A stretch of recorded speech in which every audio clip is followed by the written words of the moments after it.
Brought to you by V-Guard, co-powered by Sensodyne and Vimal. ಬಾಯಲ್ಲಿ ಹೇಳಿ ಕೇಸರಿ. Associate sponsor Ultratech Cement. Co-sponsored by Saptagiri NPS University.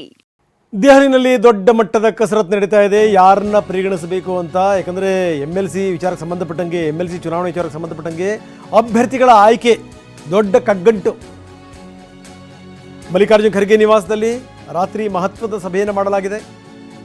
CM DCM ಈ ಸಭೆಯಲ್ಲಿದ್ದರು. Back to back ಮೀಟಿಂಗ್ಗಳು ನಡೀತವೇ ಇದೆ. KC Venugopal, Randeep Singh Surjewala ಸೇರಿದಂತೆ ಹಿರಿಯ ನಾಯಕರುಗಳು ಕಸರತ್ತನ್ನು ಮಾಡ್ತಾನೆ ಇದ್ದಾರೆ. ಆದರೆ ಇನ್ನು ಉತ್ತರ ಮಾತ್ರ ಸಿಗ್ತಾ ಇಲ್ಲ.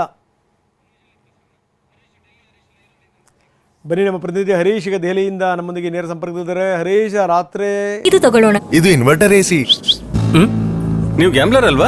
ಗ್ಯಾಮ್ಲರ್ ಜೂಜಾಡ್ತಿರಲ್ವಾ? ನೀವು ಜೂಜಾಡ್ತೀರಾ? ಇಲ್ಲ, ಯಾರು ಏನು ಹೇಳಿದ್ರು ಅಂತ ನೀನು ಎಷ್ಟು ಕಾಸ್ಟ್ಲಿ ಹಾಗೂ ಡೆಲಿಕೇಟ್ AC ತಗೊಂಡು ಸ್ಟೆಬಿಲೈಸರ್ ತಗೊಳ್ಳಿಲ್ಲ ಅಂದ್ರೆ ಇದು ಜೂಜಾಟ ತಾನೇ. ಒಂದೇ ಫ್ಲಕ್ಚುಯೇಷನ್ ಗೆ ನಿಮ್ಮ ಇನ್ವರ್ಟರ್ AC ಪಾರ್ಟ್ಸ್ ಡ್ಯಾಮೇಜ್ ಆಗಬಹುದು. ಅದನ್ನು V-Guard ಉಪಯೋಗಿಸಿ ಸುರಕ್ಷಿತವಾಗಿರಿಸಿ. V-Guard, India's #1 stabilizer.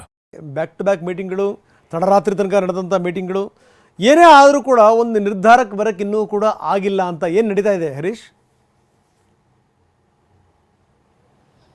ಹೌದು ರಂಗನಾಥ್, ಸಾಕಷ್ಟು ಆಕಾಂಕ್ಷಿಗಳು ಹೆಚ್ಚಿದ್ದಾರೆ. 100ಕ್ಕೂ ಹೆಚ್ಚು ಆಕಾಂಕ್ಷಿಗಳಿದ್ದಾರೆ. ಅವರನ್ನ ಶಾರ್ಟ್ ಲಿಸ್ಟ್ ಮಾಡುವಂಥದ್ದೇ ದೊಡ್ಡ ಕಸರತ್ತು ನಡೀತಾ ಇದೆ, ಪ್ರಯತ್ನಗಳು ನಡೀತಾ ಇದೆ. ನಿನ್ನೆ ಮಲ್ಲಿಕಾರ್ಜುನ ಖರ್ಗೆ ಅವರ ನಿವಾಸದಲ್ಲಿ ರಾಜ್ಯ ಕಾಂಗ್ರೆಸ್ ನಾಯಕರು ಸಭೆಯನ್ನು ಮಾಡಿದ್ದಾರೆ. ಸಭೆಯಲ್ಲಿ ಒಂದು ಅಂತಿಮವಾಗಿ 15ಕ್ಕೂ ಹೆಚ್ಚು ಹೆಸರುಗಳನ್ನು ಅಂತಿಮ ಮಾಡಿದ್ದಾರೆ ಅನ್ನುವಂತಹ ಮಾಹಿತಿ ಸಿಗ್ತಾ ಇದೆ. ಮುಖ್ಯವಾಗಿ ಒಕ್ಕಲಿಗ ಸಮುದಾಯದಿಂದ ಗೋವಿಂದರಾಜ್ ಅವರಿಗೆ ಹಾಲಿ MLC ಇದ್ದಾರೆ, ಅವರಿಗೆ ಕೊಡಬೇಕೋ ಬೇಡವೋ ಅನ್ನುವಂಥ ಚರ್ಚೆ ನಡೀತಾ ಇದೆ. ಅದ್ರ ಜೊತೆಗೆ ಅಚ್ಚರಿ ಅಭ್ಯರ್ಥಿ ಅನ್ನುವಂತೆ BM ಸಂದೀಪ್ ಅವರ ಹೆಸರು ಕೂಡ ಈಗ ಚರ್ಚೆಗೆ ಬಂದಿರುವಂಥದ್ದು. AICC ಕಾರ್ಯದರ್ಶಿ ಅವರು AICC ಮಟ್ಟದಲ್ಲಿ ಅವರು ಕೆಲಸವನ್ನು ಮಾಡಿದ್ದಾರೆ, ಸಂಘಟನೆಯಲ್ಲಿ ಗುರುತಿಸ್ಕೊಂಡಿದ್ದಾರೆ. ಅವರ ಹೆಸರು ಕೂಡ ಈಗ ಬಂದಿರುವಂಥದ್ದು. ಮತ್ತೆ ವಿನಯ್ ಕಾರ್ತಿಕ್ ಅವರ ಹೆಸರು ಕೂಡ ಈಗ ಚರ್ಚೆಯಲ್ಲಿದೆ. ಇನ್ನು ಮುಖ್ಯವಾಗಿ ದಲಿತ ಅಭ್ಯರ್ಥಿ ಯಾರಾಗಬೇಕು ಅನ್ನುವಂಥದ್ದನ್ನ ಖರ್ಗೆ ಅವರ ನಿರ್ಧಾರಕ್ಕೆ ಬಿಟ್ಟಿದ್ದಾರೆ ಅನ್ನುವಂತಹ ಮಾಹಿತಿ ಸಿಗ್ತಾ ಇದೆ. ಇನ್ನು ಲಿಂಗಾಯತ ಸಮುದಾಯದಿಂದ ಅಭ್ಯರ್ಥಿಯನ್ನ ಈ 7ರಲ್ಲಿ ಮಾಡೋಕ್ಕೆ ಸಾಧ್ಯ ಇಲ್ಲ ಅನ್ನುವಂಥ ಚರ್ಚೆಗಳು ಕೂಡ ನಡೀತಾ ಇದೆ. ಯಾಕೆಂದ್ರೆ ಜಗದೀಶ್ ಶೆಟ್ಟರ್ ಅವರಿಂದ ತೆರವಾದಂತಹ ಸ್ಥಾನ ಏನಿದೆ, ಅವರು ರಾಜೀನಾಮೆ ಕೊಟ್ಟಂತಹ ಸ್ಥಾನವನ್ನ ಅದನ್ನ ಲಿಂಗಾಯತರಿಗೆ ಕೊಡಬೇಕು ಅನ್ನುವಂಥ ಚರ್ಚೆ ನಡೀತಾ ಇದೆ. ಅದಿನ್ನು ನೋಟಿಫಿಕೇಶನ್ ಆದ್ಮೇಲೆ ಲಿಂಗಾಯತ ಅಭ್ಯರ್ಥಿ ಯಾರಾಗ್ತಾನೆ ಅನ್ನುವಂಥದ್ರ ಬಗ್ಗೆ ಅದನ್ನ ನಿರ್ಧಾರವನ್ನ ಮಾಡ್ತಾರೆ. ಇನ್ನು OBC ಸಮುದಾಯದಲ್ಲಿ ನೋಡೋದಾದ್ರೆ 3 ಸ್ಥಾನಗಳನ್ನ ಕೊಡಬೇಕು ಅನ್ನುವಂಥ ನಿಟ್ಟಲ್ಲಿ ಚರ್ಚೆ ನಡೀತಾ ಇದೆ. ಅದರಲ್ಲಿ ಈಗ ಯತೀಂದ್ರ ಸಿದ್ದರಾಮಯ್ಯ ಅವರು, MC ವೇಣುಗೋಪಾಲ್ ಅವರು, ಬೋಸರಾಜ್ ಅವರು ಮತ್ತೆ PR ರಮೇಶ್ ಅವರು ಈ ಹೆಸರುಗಳು ಚರ್ಚೆಗೆ ಬಂದಿವೆ. ಇದರ ಬಗ್ಗೆ ಅಂತಿಮ ನಿರ್ಧಾರವನ್ನ AICC ನಾಯಕರುಗಳು ತೆಗೆದುಕೊಳ್ತಾರೆ. ಧನ್ಯವಾದ ತಮ್ಮೆಲ್ಲ ಮಾಹಿತಿಗೆ. ಇನ್ನು ಒಂದು ಕಡೆಗೆ ಮಗ ಬರ್ತಿರುವಂಥ ಸಂದರ್ಭ, ಒಂದು ಕಡೆಗೆ ಏನು ಅಂದರೆ ರೇವಣ್ಣ ಈಗಾಗಲೇ ಹೊರಗಡೆ ಬಂದಾಯಿತು. ಇನ್ನು ಭವಾನಿ ಅವರಿಗೆ ಪರದಾಡ್ತಾ ಇದ್ದಾರೆ. ಏಕೆಂದರೆ ನಾಳೆ ಜಾಮೀನು ಅರ್ಜಿಯ ಆದೇಶವನ್ನು ಕೋರ್ಟ್ ಕಾಯ್ದಿರಿಸಿದೆ. ನಾಳೆ ಅದು ಹೊರಗಡೆ ಬರುತ್ತೆ. ಜನಪ್ರತಿನಿಧಿಗಳ ವಿಶೇಷ ಕೋರ್ಟ್ ನಾಳೆ ತಮ್ಮ ಆದೇಶವನ್ನು ಪ್ರಕಟಿಸುತ್ತೆ. ನಾಳೆಯ ಆದೇಶದಲ್ಲಿ ಏನಿರುತ್ತೆ, ಜಾಮೀನು ಸಿಗುತ್ತೋ ಸಿಗಲ್ವೋ, ಯಾವ್ಯಾವ ರೀತಿ ಕೋರ್ಟ್ನಲ್ಲಿ ವಾದಗಳಾಯಿತು ನಾವು ನೋಡ್ತಾ ಇದ್ದೀವಿ.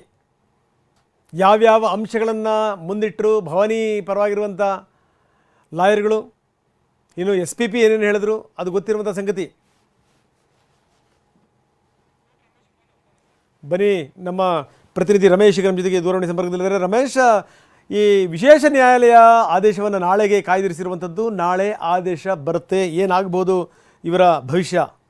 ರಮೇಶ್, ರಂಗನಾಥ್, ಮೇ 31 ಈಗ 3 ಜನಕ್ಕೂ ನಿರ್ಣಾಯಕ ಅಂತ ಹೇಳ್ಬೋದು. ಯಾಕೆಂತಂದ್ರೆ ಈಗ ಪ್ರಜ್ವಲ್ ರೇವಣ್ಣ ನಿರೀಕ್ಷಣಾ ಜಾಮೀನು ಅರ್ಜಿ ವಿಚಾರಣೆ ನಾಳೆ ಇದೆ. ಅದೇ ರೀತಿ ಭವಾನಿ ರೇವಣ್ಣ ನಿರೀಕ್ಷಣಾ ಜಾಮೀನು ಅರ್ಜಿ ವಿಚಾರಣೆ ಅಂದ್ರೆ ಆದೇಶನೂ ನಾಳೆ ಇದೆ.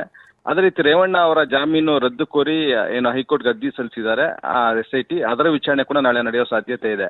ಈಗ ಭವಾನಿ ರೇವಣ್ಣ ಏನು ಅರ್ಜಿ ಸಲ್ಲಿಸಿದ್ದಾರೆ ಅದರಲ್ಲಿ ಮುಖ್ಯವಾಗಿ SIT ಹೇಳ್ತಿರೋದು ಒಳಸಂಚಿನಲ್ಲಿ ಇವ್ರ ಪಾತ್ರ ಇದೆ, ಇವ್ರದೇ ಪ್ರಧಾನ ಪಾತ್ರ ಈ ಎಲ್ಲಾ ಒಂದು ಅಪಹರಣದ ಹಿನ್ನೆಲೆ ಇದೆ, ಹೀಗಾಗಿ ಇವ್ರಿಗೆ ಜಾಮೀನು ಕೊಡಬಹುದು. ಜೊತೆಗೆ ಕಸ್ಟೋಡಿಯಲ್ ಇನ್ವೆಸ್ಟಿಗೇಷನ್ ಅಂದ್ರೆ ಅವ್ರನ್ನ ಬಂಧಿಸಿಯೇ ತನಿಖೆ ಮಾಡಬೇಕು ಅಂತ ಹೇಳಿ SIT ಅವರು ಪಟ್ಟಿ ಹಿಡಿದಿದ್ದಾರೆ. ಹೀಗಾಗಿ ಆದ್ರೆ ಇದಕ್ಕೆ ಪ್ರತಿರೋಧವಾಗಿ ಇಷ್ಟು ದಿವಸ ಆದ್ರೂ 27 ದಿವಸ ಆದ್ರೂ ಕೂಡ FIR ಆಗಿ ಈವರೆಗೆ ಯಾಕೆ ನೋಟಿಸ್ ಕೊಟ್ಟಿಲ್ಲ, ಯಾಕೆ ಅವ್ರನ್ನ ಇನ್ವೆಸ್ಟಿಗೇಷನ್ ಮಾಡಿಲ್ಲ, ಇದು ಕೇವಲ ರಾಜಕೀಯ ಪ್ರೇರಿತ ಅಂತ ಹೇಳಿ ಏನು ಭವಾನಿ ರೇವಣ್ಣ ಪರ ವಕೀಲರು ವಾದ ಮಂಡನೆ ಮಾಡಿದ್ದಾರೆ. ಹೀಗಾಗಿ ಕೋರ್ಟ್ ಈಗ ಎಲ್ಲವನ್ನು ಕೂಡ ಕನ್ಸಿಡರ್ ಮಾಡಿ ಇವರಿಗೆ ನಿರೀಕ್ಷಣಾ ಜಾಮೀನು ಕೊಡಬೇಕಾ ಬೇಡವಾ ಅನ್ನೋದನ್ನ ನಾಳೆ ತೀರ್ಮಾನ ಮಾಡುತ್ತೆ. ಒಂದು ವೇಳೆ ನಿರೀಕ್ಷಣಾ ಜಾಮೀನು ಸಿಗದೆ ಹೋದ್ರೆ ಆಗ ಭವಾನಿ ರೇವಣ್ಣ ಅವರಿಗೆ ಬಂಧನದ ಭೀತಿ ಇನ್ನೂ ಹೆಚ್ಚಾಗುತ್ತೆ ಅಂತ ಹೇಳ್ಬೋದು. ಯಾಕಂದ್ರೆ ಇದುವರೆಗೂ ಯಾವುದೇ ನೋಟಿಸ್ ಕೊಡದೆ ಹೋದ್ರೂ ಕೂಡ ಕೋರ್ಟ್ನಲ್ಲಿ SIT ಸ್ಪಷ್ಟವಾಗಿ ಹೇಳಿದೆ ಅವರ ಪಾತ್ರ ಈ ಕೇಸ್ನಲ್ಲಿ ಇದೆ, ಹೀಗಾಗಿ ಅವ್ರನ್ನ ಬಂಧಿಸಲೇಬೇಕು ಅಂತೇಳಿ SIT ಹೇಳ್ತಿರೋದ್ರಿಂದ ನಾಳೆ ಭವಾನಿ ರೇವಣ್ಣ ಅವ್ರ ಪಾಲ್ಗೆ ಬಹಳ ನಿರ್ಣಾಯಕ ದಿನ ಅಂತೇಳಿ ಹೇಳ್ಬೋದು. ಧನ್ಯವಾದ ತಮ್ಮೆಲ್ಲ ಮಾಹಿತಿಗೆ.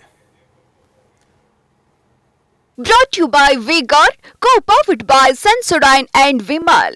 ಬಾಯಲ್ಲಿ ಹೇಳಿ ಕೇಸರಿ. Associate sponsor Ultratech Cement.